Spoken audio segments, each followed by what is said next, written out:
Good afternoon, everyone. I'm Dr. Chandana, Senior Resident, Department of Endocrinology, JIPMA in Puducherry. It's my proud privilege and pleasure to introduce you all to the Trendo 2020, the 8th annual conference. Shall I start? I'll just start from back.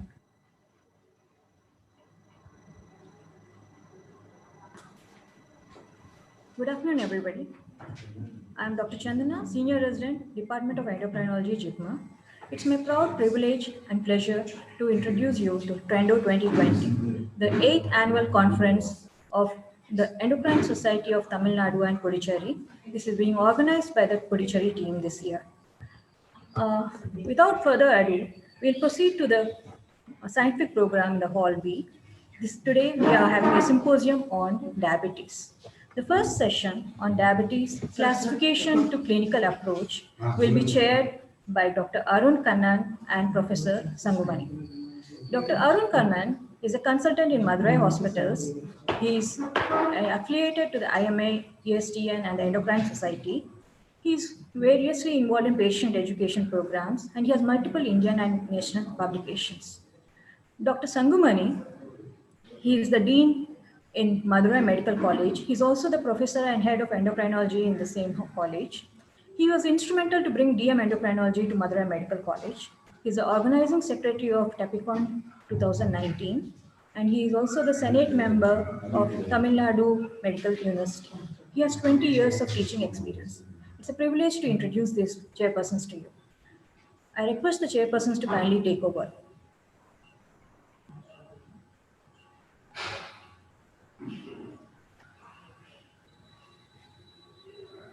Professor Sangumani. I am extremely happy to be the part of the Trendo 2020. The Trendo, initially the first conference was started in the Madurai, if I am correct. So I congratulate Vijay Bhaskar Reddy and all the Pondicherry team for giving me the chance to chair this session. So regarding Dr. Sendil Kumar, so he is a consultant endocrinologist in PEG Institute of the Medical Science, and he has got multiple publications, especially in the pituitary apoplexy and diabetes. So with this, I invite Dr. Sendil Kumar to do lecture on the cluster in diabetes. Okay. Good evening, friends, and at the outset, I would like to thank Trendo 2020 team for giving me this opportunity today. And thank you, Chairperson Sangamani sir and Dr. Arun Kannan. And I thank J. Bhaskar Reddy for specifically giving me this topic, because I should say this was, to be honest, new to me as well. So I did learn a lot while preparing for this topic. It is slightly dry, but I think it has got quite a bit of implications for our practice. So I've tried and I tried my best to make it as interesting as possible. So clustering in diabetes. So we all know diabetes is a fast growing disease in the world. The current prevalence is around 463 million worldwide. And the projected for 2045 is around 700 million. As we all know, majority of our patients have type 2 diabetes. So with this, let us look at these two hypothetical case histories. I'm sure we all would have gone through this dilemma. So basically, if you look at these two case histories here, we have similar type of patients with type 2 diabetes, similar duration, age in their 50s, BMI, the glycemic control, blood pressure, not much different, as well as their medications. But you would see, few of our patients doing really well with high HbA1c, but some of them developing microvascular complications fairly soon. So this question will always come to our mind when we practice, of course, there are a lot of confounding factors here with regards to their genetics, their lipid profile, smoking, and other risk factors. So beyond which, I think we should, get try and get a system or way in which we can predict, which of our patients are likely to develop complications and what type of treatment they would respond to, so that we can monitor these patients more aggressively instead of having a blanket approach for all our patients with type 2 diabetes. So basically, these two patients would come under the classification of type 2, but we need a subgroup analysis or something which would help us to refine our treatment strategies for these patients. So that's what, in short, I'm going to talk about today. So traditionally, we know type 1 diabetes, we say if they develop at an younger age, presence of autoantibodies, GADA antibodies, and no insulin secretion, negligible C-peptide, and so on. Type 2, if they have an appreciable C-peptide with negative antibodies, and phenotype also helps us to make the clinical diagnosis. And then you have this ladder, less than 10% of the patients will have a phenotype similar to type 2, but they will be antibody negative, but later on they will behave more like type 1. And then you have monogenic diabetes. With regard to type 2 diabetes, it is quite heterogeneous when it comes to not only etiopathogenesis, the way in which it behaves, and also the prognosis. But we should be able to identify those at higher risk of complications and treat them accordingly.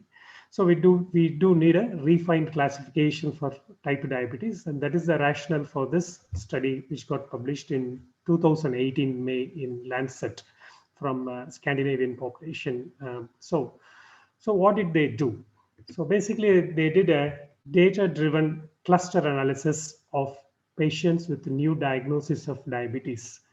So this was done, I think, in 5 cohorts involving both Sweden and Finland, and around 8,980 patients were included in the study. And they did the cluster analysis based on 6 variables. So presence or absence of glutamic acid decarboxylase antibodies, age at diagnosis of diabetes, their BMI, HbA1c. Then they calculated the beta cell function HOMA2B, as well as insulin resistance HOMA2IR, using the HOMA calculation, which is given by the Oxford. So what are the things they measured at registration? They measured the fasting blood glucose, C-peptide, and GAD antibodies, HbA1c, serum creatinine, liver function tests, serum ketones, and also they did genotyping on frozen DNA samples. So when they analyzed the sample, they were able to come out with 5 replicable clusters of patients with diabetes, and each of these clusters were significantly different in their patient characteristics, as well as their probability of developing diabetes complications. So we'll go through the clusters one by one. The first cluster, it constituted 6.4% of the population, that is 577 out of 8980. So the main characteristics of cluster 1 was early onset disease and low BMI, poor metabolic control, and they had insulin deficiency, low HOMA2B index, and they all had positive glutamic acid decarboxylase antibodies.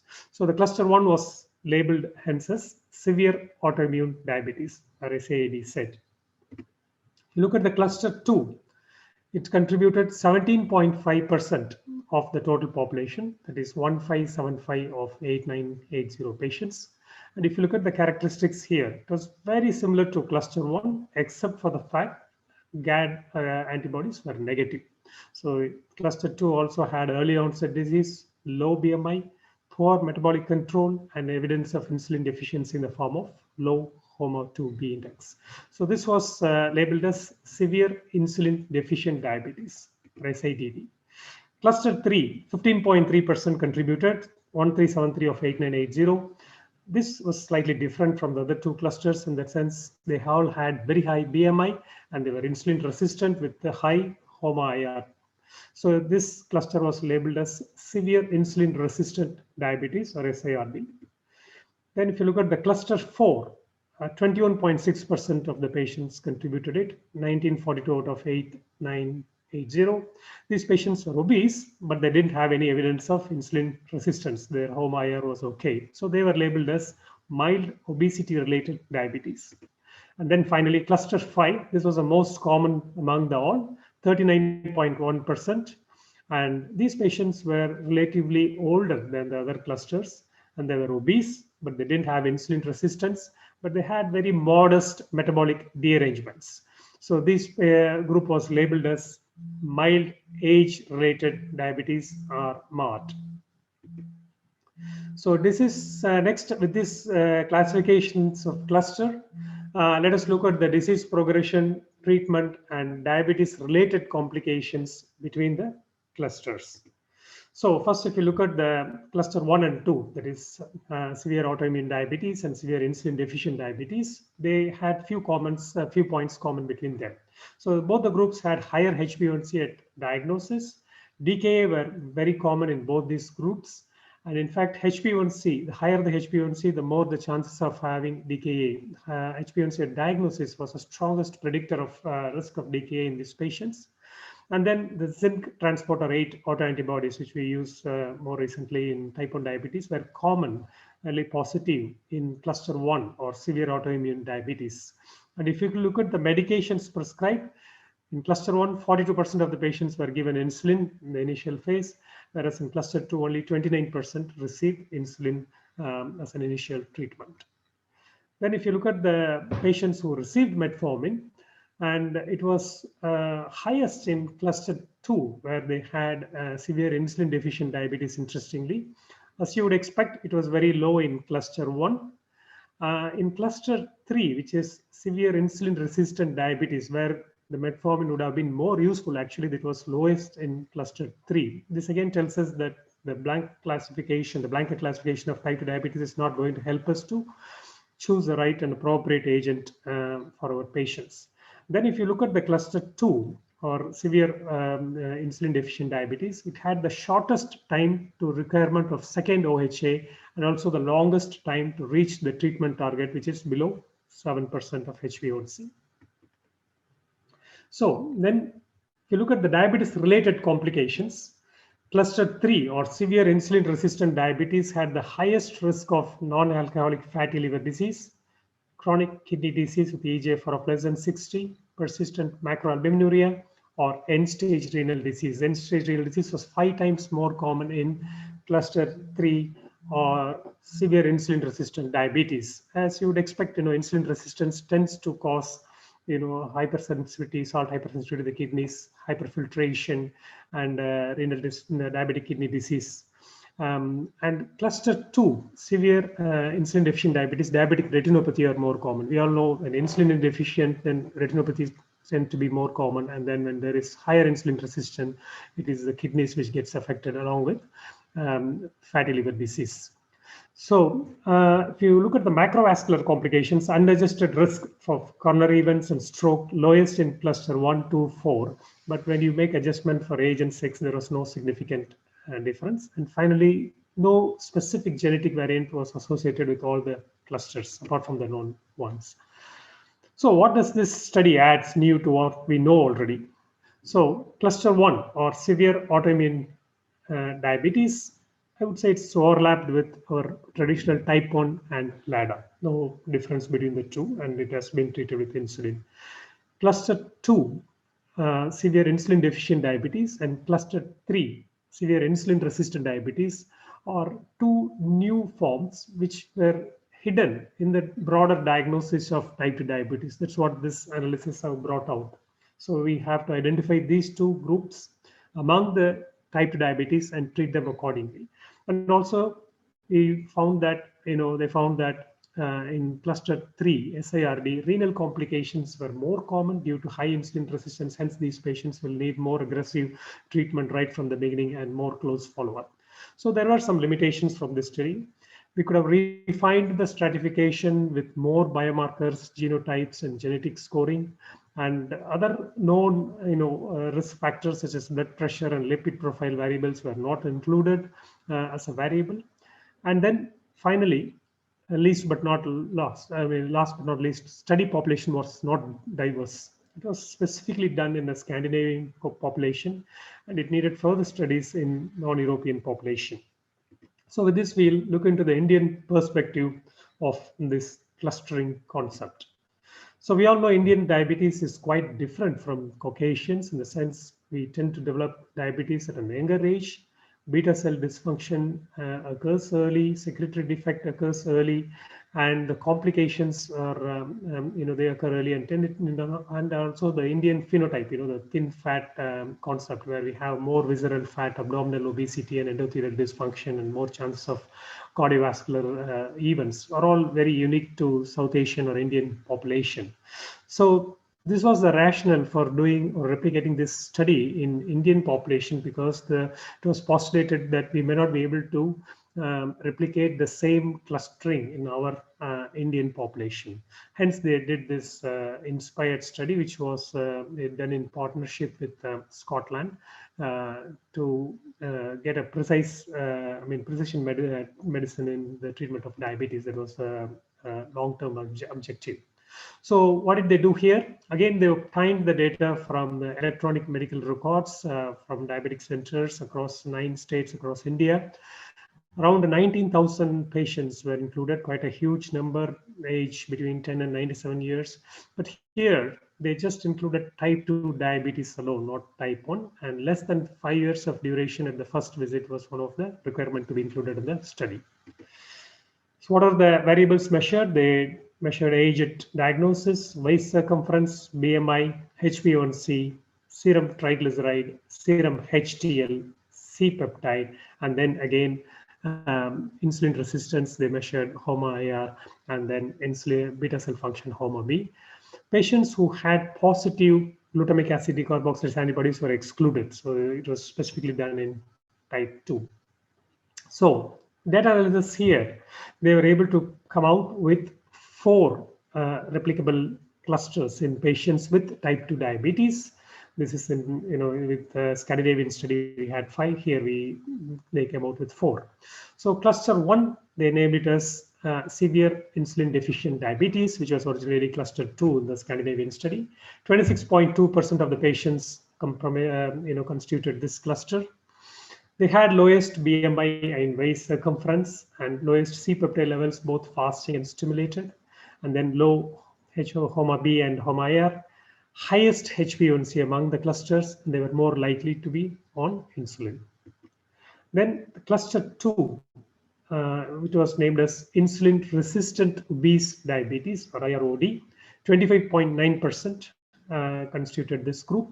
They had the highest BMI and waist circumference, highest C-peptide levels, highest HOMA-IR and HOMA-B, and their metabolic control was somewhat modest or intermediate, and they were more likely to be on metformin. This group was unique to the Indian population, as this was not described in the Scandinavian population. Cluster 3 again is unique to the Indian population. It was named as combined insulin resistant and deficient diabetes, CIRDD. 12.1% of the patients constituted this group. It was characterized by lowest age at onset, BMI and waist circumference intermediate, high triglyceride because of the high insulin resistance, and lowest HDL, HOMA-B and HOMA-IR intermediate, poor metabolic control, and 15% were on insulin. And then finally, the last one, cluster 4, mild age-related diabetes, MARD, which we saw this cluster, in the Scandinavian population. This was again the most common among the clusters, 35.8%. Later age of onset than others, preserved C-peptide, high HDL, best metabolic control among the other clusters, and they were least likely to use insulin. The characteristics of all the clusters did not differ when they split by gender or duration of diabetes. So moving on to the complications, this was the cost hazard ratio for microvascular complications across the clusters. So if you look at the retinopathy, the hazard ratio was highest for severe insulin deficient diabetes, 1.56, followed by combined insulin resistant and deficient diabetes. If you look at the nephropathy, the hazard ratio was very high for combined insulin resistant and deficient diabetes, followed by severe insulin deficient diabetes. If you look at CKD and diabetic kidney disease, for both of them, the hazard ratio is very high for combined insulin resistant and deficient diabetes, followed by SIDD in both the groups. So as I said initially, the insulin higher the insulin resistant, more likely they're likely to develop diabetic kidney disease. So after they got this data, they have to validate against the national data which they got from ICMR in DIAP. And when they did that, they exactly did not find any significant difference. They were able to replicate all the 4 clusters in them. And this was the data from the ICMR Indian diabetic study. So how does the Indian data compare with the Scandinavian clusters? As you would have observed, noted already, Scandinavian cluster had 5 clusters actually. So severe autoimmune diabetes was present in Scandinavian study. It was excluded because we excluded patients with positive antibodies. Severe insulin deficient diabetes was present in both.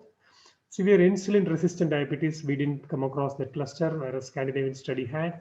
Mild obesity related diabetes without insulin resistance was seen in Scandinavian group, but not in our group. Mild age related diabetes were present in both the groups.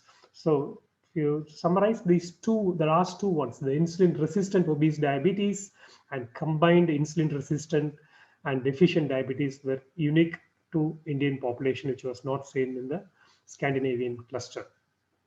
So, to conclude, we identified 4 clusters in Indian type 2 diabetic patients.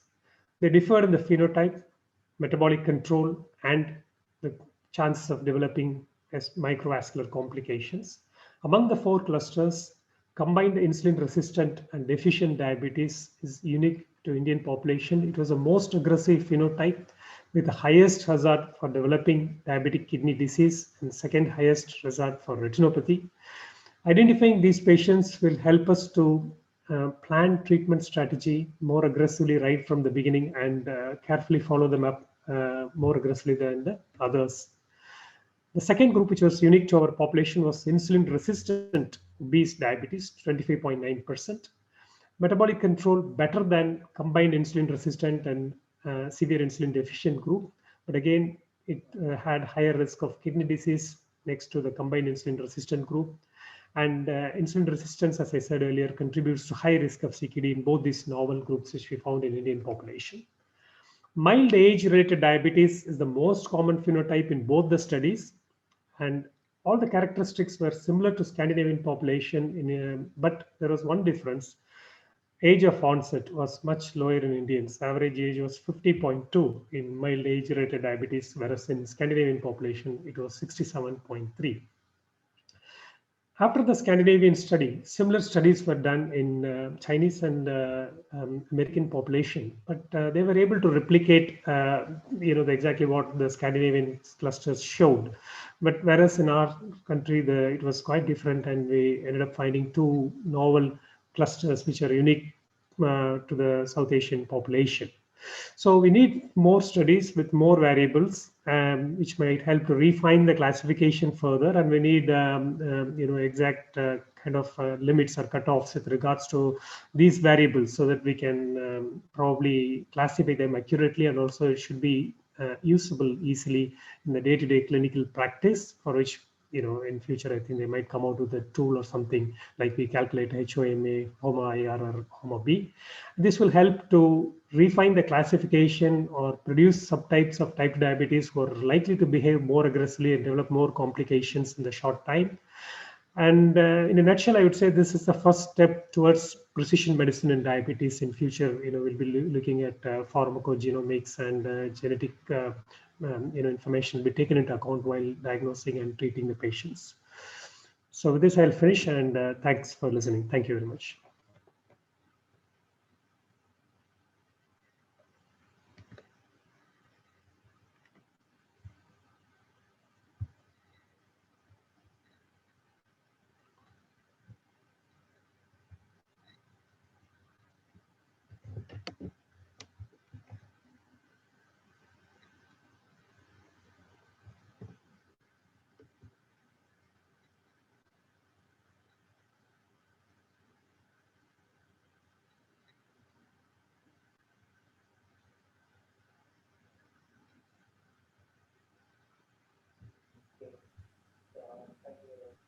Arun, I think you can continue. Okay, sir. And this topic is by Dr. Acha, and she is a endocrinologist in Christian Medical College, and she has around 38 publications, and she is going to talk about diabetes in the younger population. And nowadays we have a lot of patients with diabetes, not only type 1 diabetes, type 2 diabetes, lot of younger patients are identified because of the lifestyle, because of obesity, insulin resistance, and what Dr. Sanjay Kumar was telling about the cluster when early onset diabetes. And I think Dr. Asha will give us an idea how to approach a patient.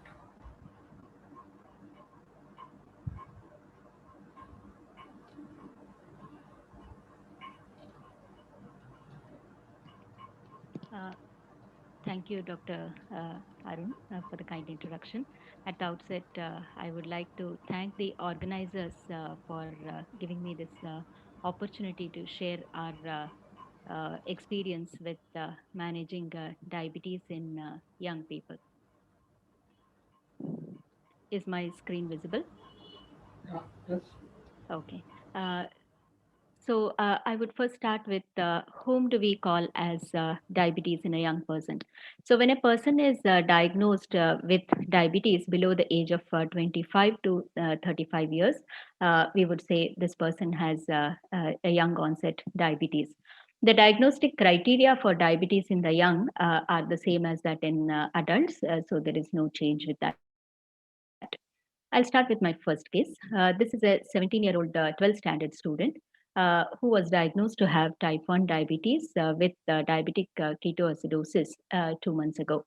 So, at the time of presentation, she had presented with weight loss of 19 kgs, abdominal pain, vomiting, and breathlessness. She was treated with twice daily subcutaneous insulin.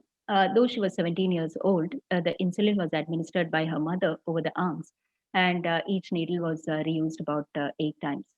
In these 2 months, she has had multiple hospital admissions with widely fluctuating glucose levels, ranging from severe hypoglycemia to severe hyperglycemic excursions. And because of this, she found it difficult to cope with her studies. So when she presented to us, she had vomiting and abdominal pain, and she was breathless for one day. She had stopped insulin for one day prior to coming to the hospital. On admission, she was tachypnic. Her glucose levels were very high, 519, and she had severe diabetic ketoacidosis, which was managed as per the usual DKA protocol with IV normal saline rush initially, followed by insulin infusion as well as potassium infusion. And over a period of 3 days, she recovered from the DKA. At that time, we got her GAD antibody results, which were more than 2000 international units per ml, indicating a strong positivity of GAD antibodies, confirming type 1 diabetes.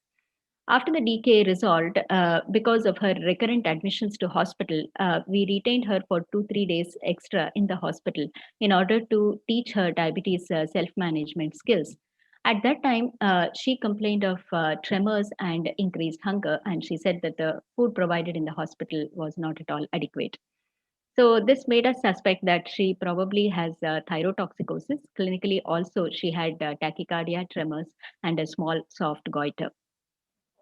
So, as expected, her TSH was suppressed, her T4 was elevated, and her TSH receptor antibody also came high, indicating that she had Graves' thyrotoxicosis, which was treated with carbimazole. And subsequently, she has been coming for follow up. Her glycemic excursions have reduced, and she is coping well. Just a word about the causes of abdominal pain in diabetes, which is a common presenting feature in 40 to 75% of patients with DKA. It is due to acute hyperglycemia mediated decrease in gut motility or due to mesenteric ischemia, which is precipitated by the severe dehydration which occurs in DKA. And it could also be due to associated pancreatitis, hepatitis, pyelonephritis, etc. So, type 1 diabetes is the commonest type of diabetes in children below the age of 10 years, characterized by absolute insulin deficiency, leading to chronic hyperglycemia, and insulin is essential for survival in these patients. World over, the incidence of type 1 diabetes is about 15 cases per lakh population, and the prevalence is about 5.9 per 10,000 population, ranging from 2 to 9.6 per 10,000 population in different continents. In India, the incidence is about 3.7 to 10.5 per lakh population in children. And world over, there is an increasing trend to the incidence of both type 1 and type 2 diabetes. So, both types of diabetes have been progressively increasing over the years in adolescents and young adults below the age of 20 years. Type 1 diabetes is increasing at a pace of 2.4 to 6.3% per year, while type 2 diabetes is increasing at an even higher pace of 6 to 7.7% per year. The pathogenesis of type 1 diabetes has been well studied, and now we are all aware that in individuals with genetic predisposition based on the high risk HLA haplotypes, any minor insult such as a viral infection can trigger off insulitis, where there is a T cell mediated beta cell destruction. And when the beta cell destruction progresses to a stage where more than 85% of beta cells are destroyed, the person manifests with symptomatic diabetes. And during this interim, the diabetes associated autoantibodies, that is the GAD IA2 zinc transporter antibodies, will be detectable. The pathogenesis of type 1 diabetes involves insulin deficiency, and hence the treatment is definitely with replacement of insulin as close to the physiological insulin secretion as possible. So, in a physiological state, insulin is secreted at a basal rate, and also there are prandial peaks of insulin secretion depending on the quantity and the type of the meal. So, as of now, we have insulin available for nearly 100 years. We have regular insulin, we have intermediate acting insulin, and also the newer insulin analogs, including both the rapid acting and the long acting analogs, have helped us manage patients with type 1 diabetes better with smoother glucose profiles. Icodec, which is once weekly insulin, has come up with data on type 2 diabetes, and soon we expect to have data on type 1 diabetes for this as well. Diabetes self-management is the key to managing type 1 diabetes in these children and adolescents. And the diabetes education should concentrate on the insulin injection techniques, rotation of sites, needle reuse. Using the needle for more than 4 times would lead to bending of the needles, and that can cause lipohypertrophy and also fibrous tissue proliferation at the site of injections. And these scars may lead to erratic insulin absorption and wide glycemic excursions. Also, these patients have to be taught about choosing a healthy diet and regular physical activity, maintaining a logbook to record their glucose values, the food and activity, in order to understand the impact of food, activity, and insulin on their glucose levels. They also have to be taught about managing and recognizing and managing hypoglycemias and what to do when they're unwell. As mentioned in this case, type 1 diabetes is associated with other autoimmune endocrinopathies, which may complicate the management of type 1 diabetes. As in this case, this girl had Graves' disease, which led to highly fluctuating glucose values, and hence it is important to screen for autoimmune thyroid disease as well as celiac disease and Addison's disease when they have symptoms. Primary hypothyroidism is the most common associated disorder, and hence we should check for TSH at the time of diagnosis and subsequently every 1 to 2 years or when symptomatic.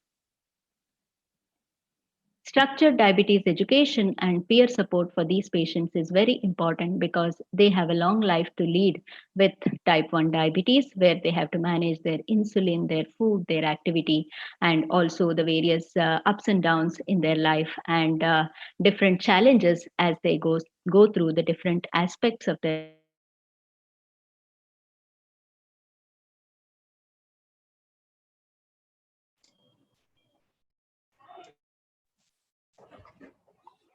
get together and we get these patients together and provide them structured education. And nowadays, because of the COVID restrictions, it has not been possible to get them all together in one place. And now we are doing it through online platforms like DiaChamps. So this was a small analysis which we did where we found that patients who attended the peer support groups and structured education had better glycemic control, and nearly 40% of them were able to achieve HbA1c within the target range of 7.5% with structured diabetes education and peer support. Now going to the next case, this is a 17-year-old girl who had to join nursing college, and before joining her college, she was advised a medical checkup which showed urine glucose of 3+. So she came to hospital for management of her hyperglycemia. Her HbA1c was more than 14%, and on questioning, she said that she had weight loss of 9 kgs over 1 year. Her father was diabetic from the age of 42 years. No other family members had diabetes. She was obese and she had acanthosis nigricans. Her urine ketones were 2+, but ABG was normal. This is a classical case of type 2 diabetes in an adolescent, where the pathophysiology, which was very nicely alluded to in the previous talk, there is a combination of insulin resistance as well as insulin secretory defect. In contrast to adults with type 2 diabetes, adolescents with type 2 diabetes often have a more rapid decline in beta cell function, and hence they need more close monitoring and appropriate treatment to maintain euglycemia.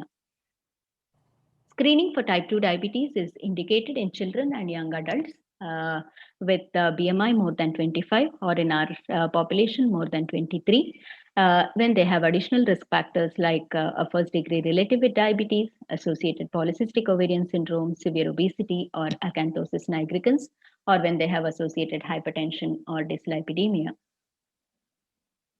Evaluation for complications for type 2 diabetes should begin from the time of diagnosis, even in adolescents. This is the data from the SEARCH study, where they found that in comparison to adolescents with type 1 diabetes, adolescents with type 2 diabetes had more complications in the form of microvascular complications of kidney disease, retinopathy, neuropathy, as well as increased arterial stiffness and hypertension. Coming to the treatment is as in adults, you would first start with diet modification, regular physical activity, and if not controlled, add on metformin. And if further not controlled with maximum doses of metformin, then you would consider adding sulfonylurea or a GLP-1 analog, and if not controlled, insulin. GLP-1 analogs have been approved for use in children. Liraglutide has been approved. The goals of therapy are to achieve optimal body weight and also control the hypertension, dyslipidemia, and hepatic steatosis. Coming to the third case, a 24-year-old man presented with recurrent episodes of upper abdominal pain radiating to the back.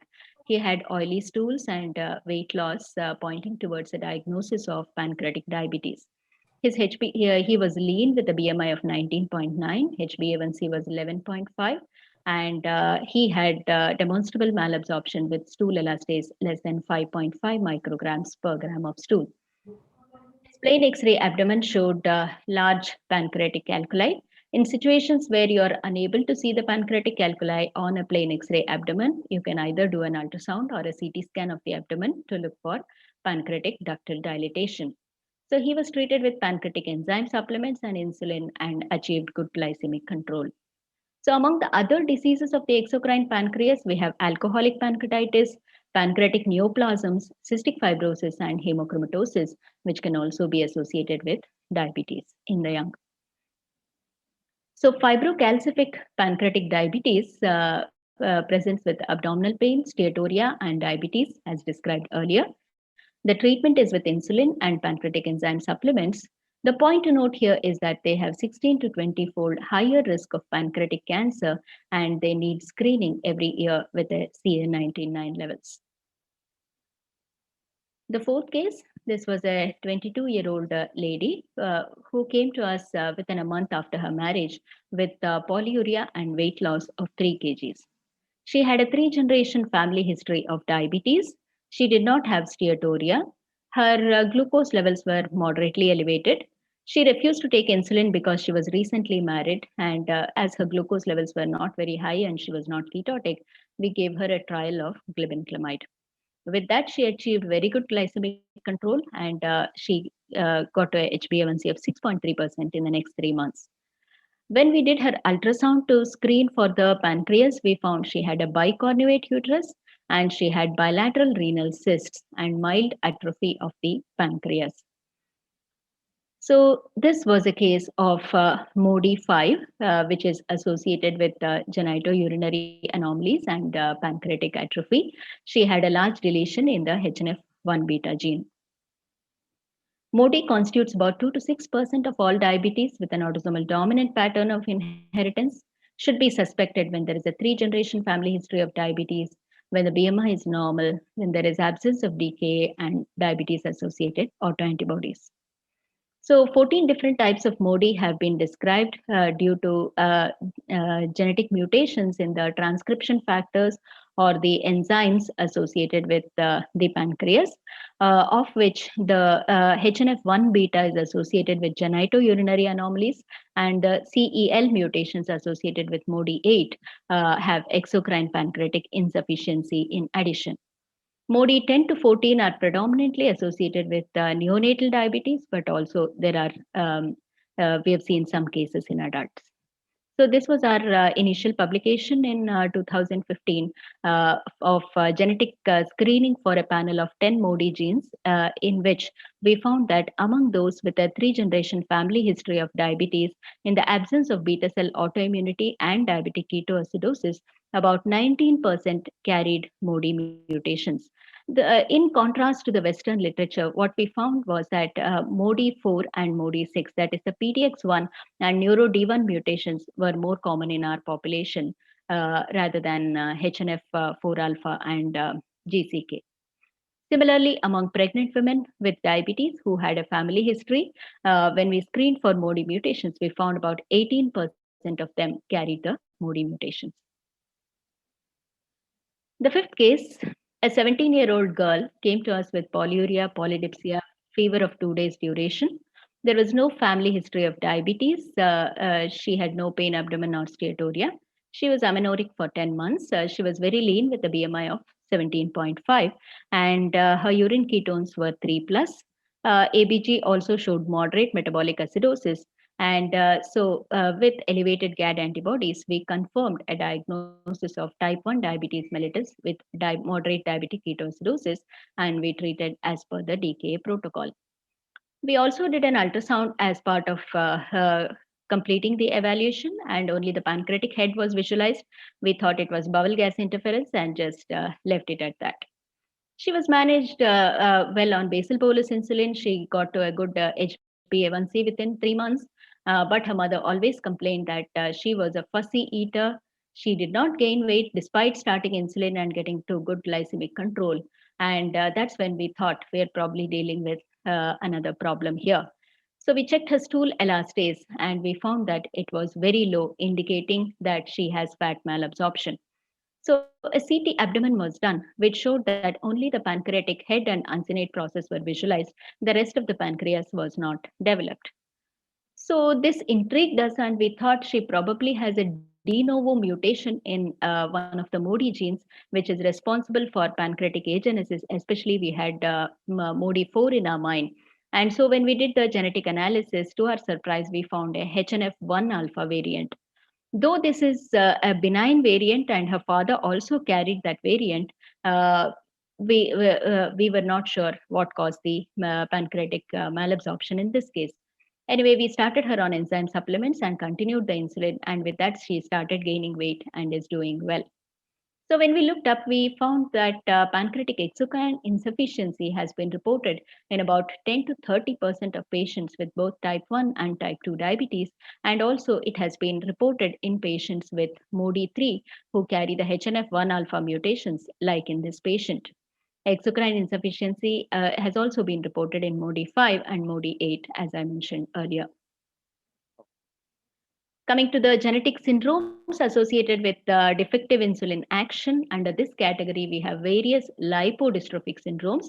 These patients present with either generalized fat loss, like in this case, where there is loss of subcutaneous fat as well as loss of fat in the joints and the other spaces, where the cause is either due to a mutation in the ACPAT gene or the Berardinelli-Seep syndrome. We also have partial forms of lipodystrophy. This is a mother and daughter who both were diagnosed to have diabetes at young age. As you can make out, they have a Cushingoid appearance of the face, but they have fat atrophy in the limbs with prominent muscle contours and veins. And when we did a DEXA scan, they had very less fat in their upper limbs as well as lower limbs, and this was confirmed to be due to lamin mutation responsible for the Dunnigan type of lipodystrophy.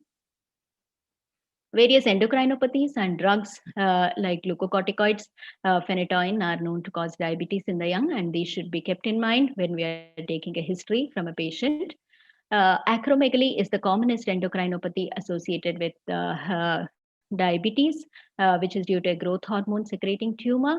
Cushing syndrome, again, as you're all aware, central obesity, a moon phase, striae, and ecchymosis. These patients also can have diabetes due to insulin resistance and defective insulin secretion. Various genetic syndromes like Down syndrome, Klinefelter's, Turner's, Prader-Willi syndrome, and various other obesity syndromes are associated with diabetes. And when we have patients with those specific syndromic features, we should consider that as the cause of diabetes in these patients.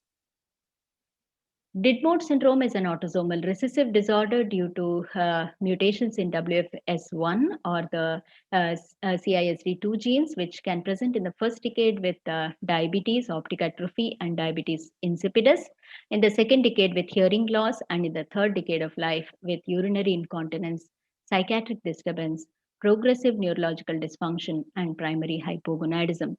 So, with this constellation of features and in the presence of a family history, we should consider Didmore syndrome in such kind of patients.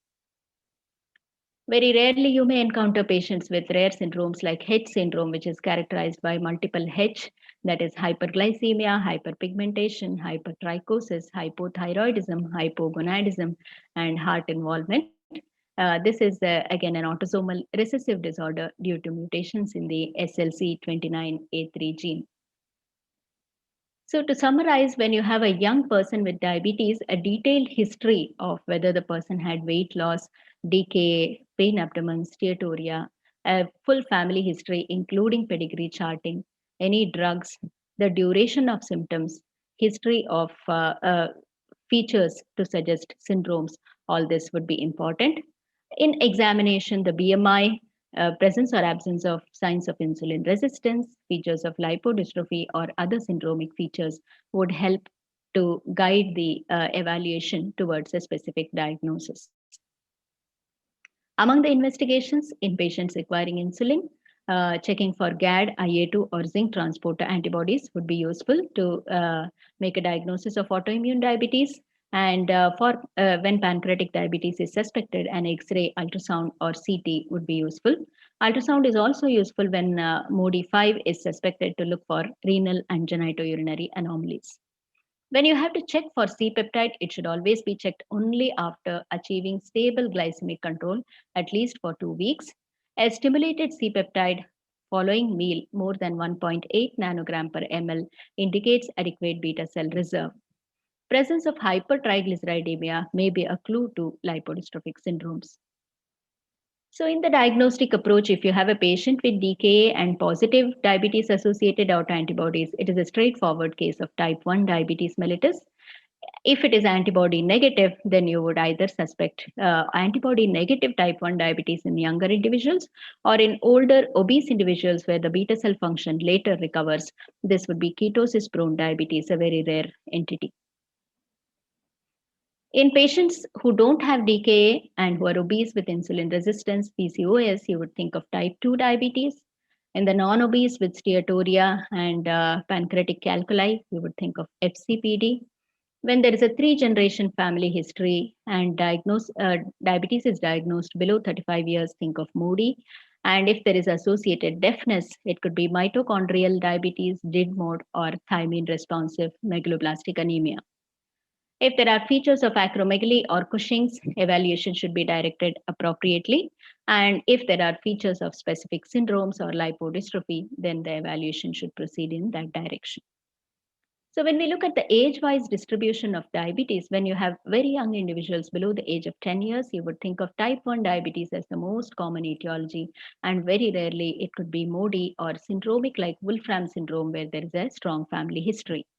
In the age group of 10 to 25 years, though type 1 diabetes is more common, there is increasing incidence of type 2 diabetes with the bad lifestyle and childhood obesity, which we are seeing recently.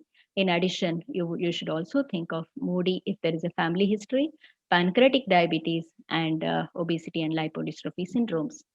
When we see diabetes in a person more than 25 years of age, then type 2 and MODY pancreatic would be first on our list, and less common would be type 1 or lipodystrophy. And type 1 would be considered only in patients coming with DKA or very poor beta cell function. With this, I would like to end, and thank you for patient listening. Hello, thank you, Asha madam. Questions can be asked through the chat box.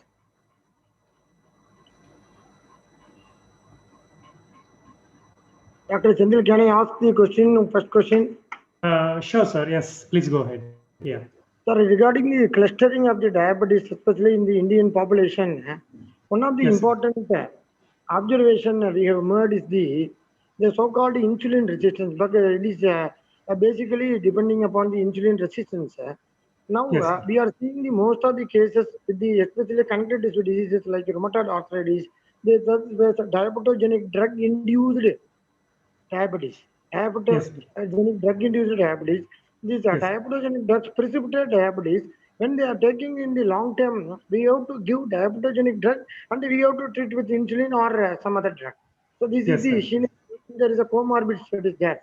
For Yes, example, sir. even in the recent COVID infection, we have Yes, seen sir. the insulin resistance, even with the parameter of the interleukin and everything, D-dimer and CRP is normal. The Yes, sir. requirement of the insulin for in COVID infection with the diabetes, Yes, even more than 400 units we have seen. yes, Because what I yes, want to tell you is the yes, insulin resistance itself is become a transient or variable. yes, Variable yes, according to the drugs and according to the phenotypic variants and according to yes, the sir. individual. Can Sure. we include these kind of drug-induced diabetes or whatever it may be, any drug or anything which increases the insulin resistance in these clusters, whether it will be useful in the long term? Yes, sir. Including them in the clustering may not be helpful, but it's because they actually excluded these patients with secondary diabetes and drug-induced insulin resistance from the clustering, because the basic idea of that clustering model was to find among the type 2 diabetic patients who have more probability of developing complications in the short term and who will require more aggressive monitoring and follow-up and treatment like that. So they purposefully excluded the secondary DM and other drug-induced insulin resistance. But as you said, sir, in future, I think this entity will gain more importance, because now with organ transplantation being on increase, apart from rheumatology, we'll be using tacrolimus and all these steroids. We are going to see all new onset diabetes secondary to these drugs after organ transplantation. This entity will need special attention in future, sir. Yes, sir. It's a thing for future to think about, but they haven't included that right now, as the scope of that study was different, actually, sir. Thank you. Thank you. Thank you.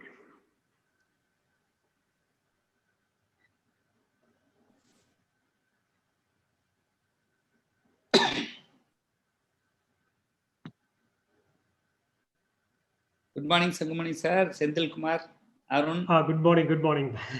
Nice. Good evening.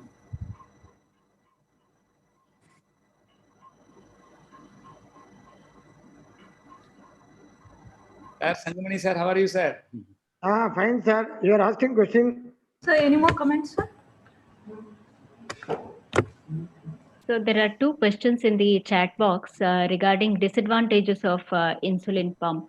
Insulin pump is a good tool for managing type 1 diabetes, but the important thing to note is that these patients need a lot of education, especially they should be willing to monitor their glucose levels daily.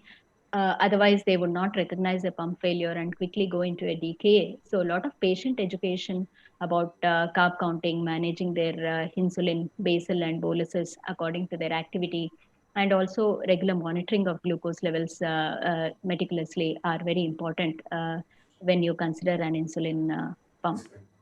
The next question is about can type 1 diabetes be diagnosed after the age of 35 years? Definitely, type 1 diabetes is an autoimmune diabetes and can be diagnosed at any age. There is no age bar for type 1 diabetes. The third question is about Ayurveda claims complete cure of diabetes. In the early stages of insulin resistant diabetes, it can be managed even with diet modification and other simple measures of increasing physical activity and getting back to normal body weight. Of course, Ayurveda also may play a role there, but definitely patients with type 1 diabetes, I would insist that they should not stop insulin and go for these kind of things. Thank you. Ma'am, there's one more question also in the chat box. Management of hypoglycemia and insulin-dependent diabetes. Management of hypoglycemia in insulin-dependent diabetes. So that I mentioned in the diabetes education aspect, that all patients with type 1 diabetes, we have to educate them on recognizing and managing hypoglycemia, because insulin is already on board. So they have to first take 3 spoons of glucose, that is 15 grams of carbohydrate, and if they are conscious, and then check the glucose levels within 15 minutes. And if their glucose levels are above 100, they can take a small snack in order to prevent bouncing back to hypoglycemia. If it is an unconscious patient, you would give them IV dextrose, 25 grams as a quick infusion in order to get them back to normal glycemia. And then keep them on a continuous glucose drip in order to maintain the euglycemic state.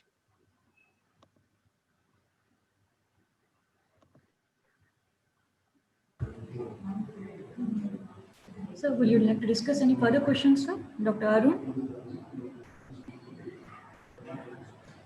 That is a question just to, how do you, Dr. Ram Mohan asked, how do you differentiate between a type 1 and a type 2 diabetes? Yeah, type 1 is an autoimmune diabetes, and clinically, I would say insulin is required for survival in these patients. So when you make a clinical assessment where a patient has come with DKA, you would continue on insulin, measure the diabetes associated autoantibodies, screen for pancreatic diabetes, and after 2 weeks of good glycemic control, you can check a C-peptide level to check whether they have endogenous insulin reserve. If the stimulated C-peptide is more than 1.8 nanograms per ml, you could consider that this patient has other types of diabetes, especially if they are antibody negative, and then consider evaluating for other types of diabetes, which could even be type 2. Whereas if a person has come with mild hyperglycemia, is obese, has signs of insulin resistance, PCOS in a girl, etc., then you would think of type 2 diabetes. You can manage them with lifestyle modification and oral agents as appropriate.